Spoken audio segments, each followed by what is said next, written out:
You know what nobody wants to admit? That they're sitting on a goldmine of talent, intelligence, and capability, and doing absolutely nothing with it. That somewhere deep down, they know they could be living a completely different life, but instead they're choosing comfort, distraction, and the same tired excuses that got them here in the first place. Carl Jung didn't sugarcoat this reality. He understood that most people waste their entire lives running from their own potential, because facing it requires something they're not willing to give. Brutal honesty about who they've been and what they've been avoiding. Today we're talking about the 5 signs you're wasting your potential. Not gently, not with motivational fluff, but with the kind of truth that makes you uncomfortable because you recognize yourself in every single word. And here's the thing. If you feel defensive reading this, if you want to close this video and pretend it doesn't apply to you, that's probably the biggest sign of all. Because people living their potential don't need to defend themselves. They're too busy actually doing the work. So let's get into it.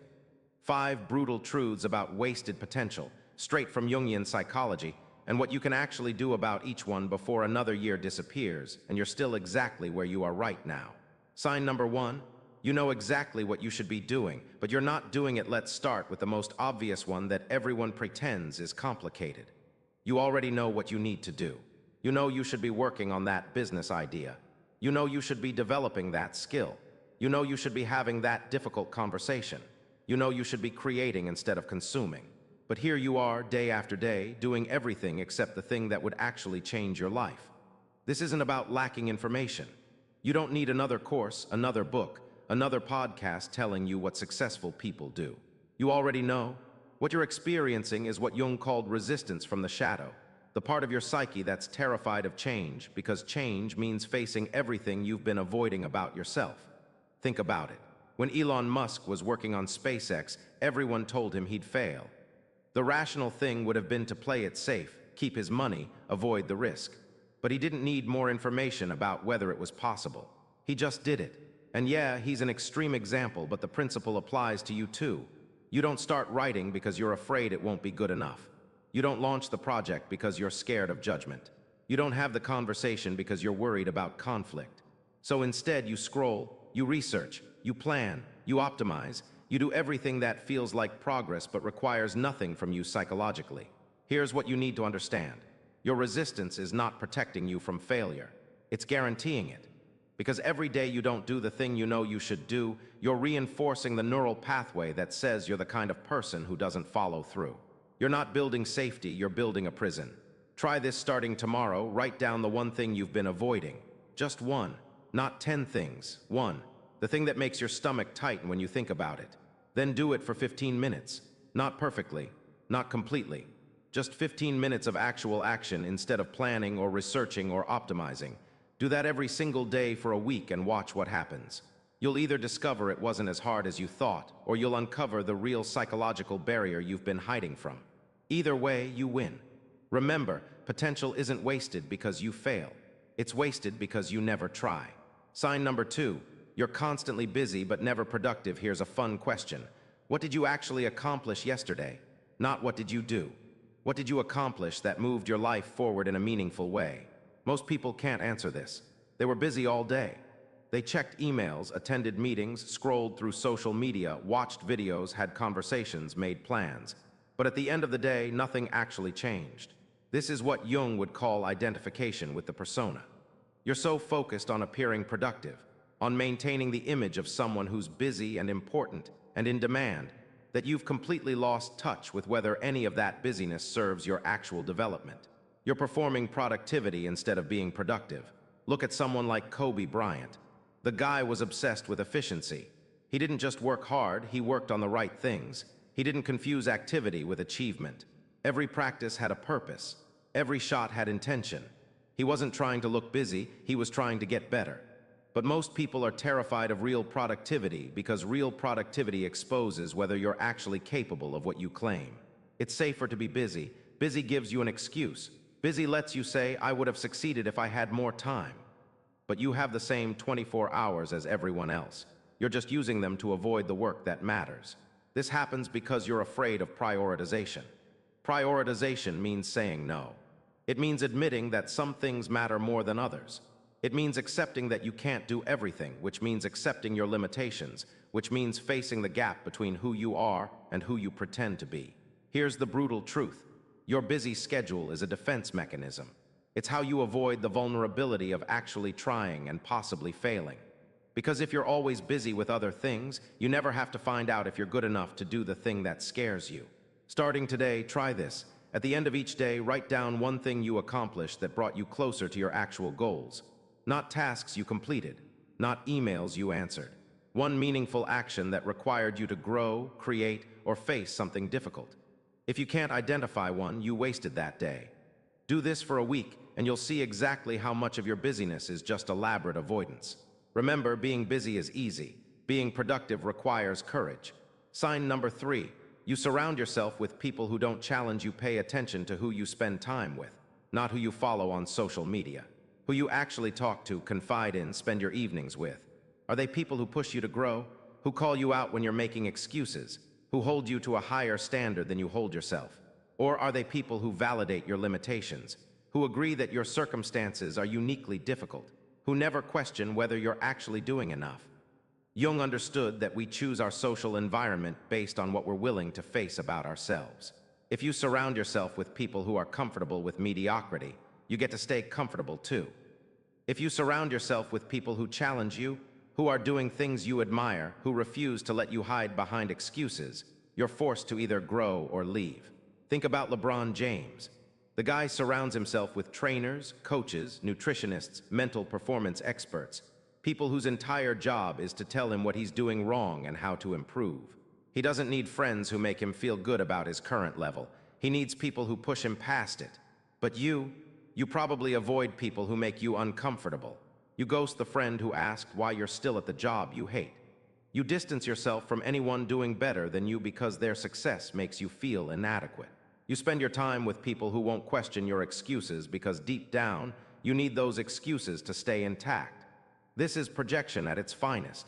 You're not avoiding challenging people because they're judgmental. You're avoiding them because they reflect back the parts of yourself you don't want to see. The part that knows you could be doing more. The part that's disappointed in your choices. The part that's tired of your own stories. Here's the hard question. If you died tomorrow, would the people closest to you say you lived up to your potential? Or would they say you were comfortable, likable, and safe? Because those are very different legacies. Do this right now. Identify one person in your life who intimidates you because they're doing something you wish you were doing. Reach out to them. Ask them how they did it. Not because you need their secrets, but because you need to practice being around people who won't let you hide. And if you can't think of anyone like that in your life, that's your answer right there. Remember, you become the average of the 5 people you spend the most time with. Choose wisely. Sign number 4. You have endless potential but zero discipline. This one stings because it's the gap between what you're capable of and what you're actually willing to do. You have ideas. You have talent. You have intelligence. You have skills. You have potential pouring out of you, but you have no discipline. You start projects and abandon them. You set goals and ignore them. You make promises to yourself and break them. And then you wonder why your life doesn't match your vision. Jung would tell you that discipline is not about willpower. It's about integration. It's about aligning your conscious intentions with your unconscious behavior. And when those two are at war, when what you say you want contradicts what you actually do, you live in psychological fragmentation. You become someone who's always about to start, always planning to begin, always one day away from the life you claim to want. Look at someone like Dwayne Johnson. The guy wakes up at 4 in the morning to train, every single day. Not when he feels like it, not when it's convenient, every day. That's not superhuman willpower. That's alignment between his identity and his actions. He's not fighting himself. He's integrated his goals into his routine so completely that not doing them would feel wrong. But you're still waiting for motivation. You're still waiting to feel inspired. You're still waiting for the perfect moment when everything aligns and discipline becomes effortless. And while you wait, years pass. Opportunities disappear. Your potential stays theoretical. Here's what you don't understand. Discipline creates motivation, not the other way around. Every time you do something even when you don't feel like it, you're building evidence that you're the kind of person who follows through. And that evidence becomes your identity. That identity becomes your motivation, but you have to start without it. The brutal truth is that you don't lack potential. You lack the willingness to be uncomfortable. You lack the capacity to do things that don't feel good. You lack the maturity to delay gratification. And until you develop those things, your potential will remain exactly what it is right now, wasted. Try this immediately. Pick one commitment, just one, something small. Maybe it's writing for 10 minutes every morning. Maybe it's working out 3 times a week. Maybe it's reading for 20 minutes before bed. Commit to it for 30 days, not forever. Just 30 days. And when you don't feel like doing it, which will be most days, do it anyway. Track it. Cross off each day. At the end of 30 days, you'll have proof that you're capable of discipline, and that proof changes everything. Remember, potential without discipline is just fantasy with a better vocabulary. Sign number 5. You're more afraid of success than you are of failure. This is the one nobody wants to hear because it exposes the deepest layer of self-sabotage. You think you're afraid of failing. You think that's why you don't fully commit, why you hold back, why you keep one foot out the door. But Jung understood something more sinister. Most people are terrified of succeeding because success means you can't hide anymore. If you succeed, you have to maintain it. You have to deal with visibility, with responsibility, with the psychological weight of actually becoming the person you claimed you wanted to be. You have to face the expectations, the scrutiny, the reality that you're now accountable for your results. And that's terrifying because it means you can't blame your circumstances anymore. You can't use your limitations as an excuse. You actually have to show up. Here's the question that reveals everything. What would change in your life if you actually succeeded? Would you have to leave certain people behind? Would you have to admit you were wrong about your limitations?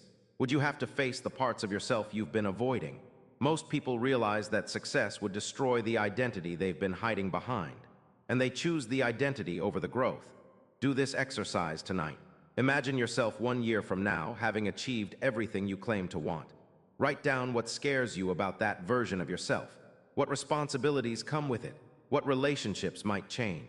What parts of your current identity would you have to let go?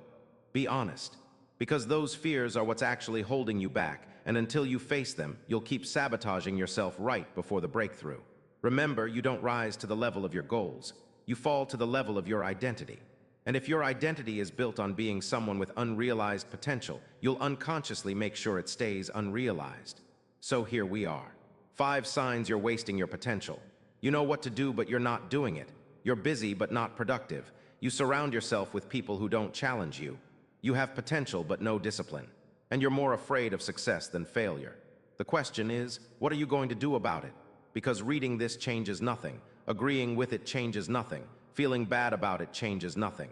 The only thing that matters is whether you're willing to face these truths and start acting differently tomorrow. Jung believed that the greatest tragedy is not living the unlived life within you, not because you couldn't, but because you chose comfort over courage. You chose familiarity over growth. You chose the safety of wasted potential over the risk of becoming who you actually are. Your potential is not a gift, it's a responsibility. And every day you ignore it, you're not just failing yourself. You're failing everyone who could have benefited from what you were supposed to create, contribute, and become. So stop waiting. Stop planning, stop preparing, start doing, today. Right now, because your potential has an expiration date and you're running out of time to stop wasting it.